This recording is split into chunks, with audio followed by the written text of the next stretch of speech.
நாளை வருவான் நாயகன் என்றே நல்லோர்கள் சொன்னாரடி. நாயகன் தானும் ஓலை வடிவில் என்னோடு வந்தானடி. ஆடை திருத்தி மாலைகள் தொடுத்து வாசலில் வருவேனடி. ஆடை திருத்தி மாலைகள் தொடுத்து வாசலில் வருவேனடி.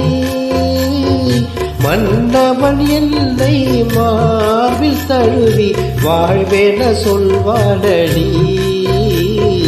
வாழ்வேன சொல்வானடி. செந்தூர் முருகன் கோவிலிலே ஒரு செய்தியை நான் கேட்டேன். சேவல் கூவும் காலை